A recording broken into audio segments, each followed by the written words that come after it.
বন্ধুরা, আরকাদাগের কাছে এগ্রিগেটে 3-1 গোলে হেরে এফসি চ্যালেঞ্জ লিগ থেকে বিদায় নিল ইস্টবেঙ্গল। অতীব জঘন্য ফুটবল খেলল ইস্টবেঙ্গল। সত্যি কি এই আরকাদাগ টিমটা ভালো দল? আমি তো বলবো আইএসএলে যে টপ 6 আছে তাদের কাছেও 5 গোলে হারতো এই আরকাদাগ দলটা।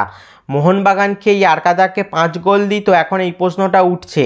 আমি বলবো মোহনবাগান 5 গোল কেন, 2 লেগ মিলিয়ে 5-6 গোল তো মিনিমাম দিতই দিত। 6-7 গোল হলেও সেটা কিছু বলার ছিল না। মোহনবাগান যদি এই আরকাদাগ দলটাকে পেত, 2 গোল মিলিয়ে 3-4 গোল করে মেরে 6-7 গোলে ম্যাচ জিতত।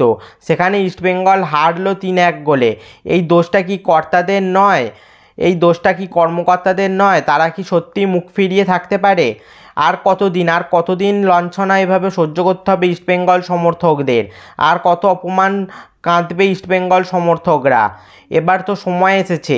ইস্টবেঙ্গল কর্তারা কি এই দায়ভার তাদের কাঁধে নেবে না? তাদের কি সরে যাওয়া উচিত নয়? এই প্রশ্ন আমার থাকবে। আজকের স্কোর লাইন ইস্টবেঙ্গল 1 আরকাদাগ 2 এবং এগ্রিগেট স্কোর লাইন আরকাদাগ 3 ইস্টবেঙ্গল 1। 3-1 গোলে ইস্টবেঙ্গলকে পরাজিত করলো আরকাদাগ। 3-1 গোলে ইস্টবেঙ্গলকে পরাজিত করে সেমিফাইনালে চলে গেল আরকাদাগ। স্বপ্নভঙ্গ ইস্টবেঙ্গল ফ্যানদের জন্য। স্বপ্নভঙ্গ ইস্টবেঙ্গল ফ্যানদের জন্য। 3-1 গোলে আরকাদাগ কিন্তু জিতে গেল আজকে। 3-1 গোলে আরকাদাগ কিন্তু হারালো ইস্টবেঙ্গলকে 2 লেগ মিলিয়ে।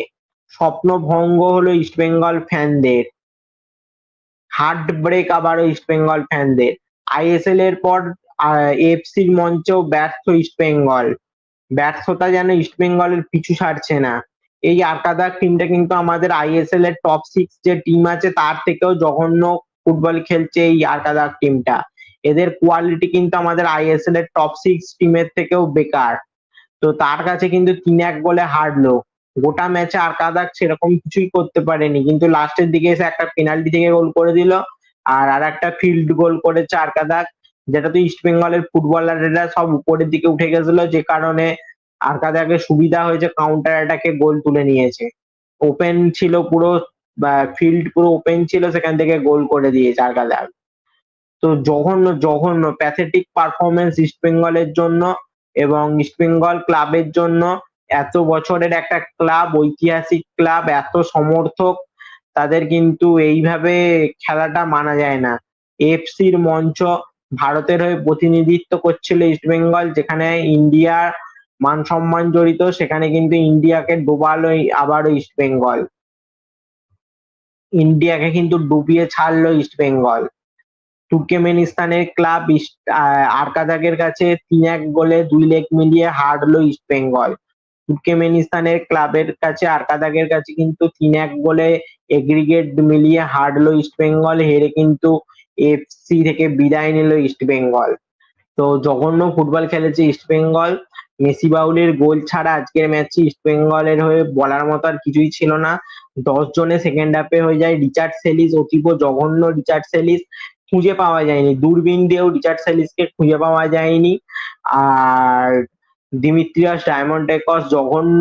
মেসি বাউলি তবুও একটা গোল করলেন আর একটু ফর্মে ছিলেন, কিন্তু মেসি বাউলিও সেরকম ভাবে আজকে কিছুই করতে পারেনি। পিভি বিষ্ণু নামলেন সেকেন্ড হাফে রিচার্ড সেলিসের জায়গায়। পিভি বিষ্ণুও চূড়ান্ত ব্যর্থ। পিভি বিষ্ণুও বলার মতো কিছুই করতে পারেনি।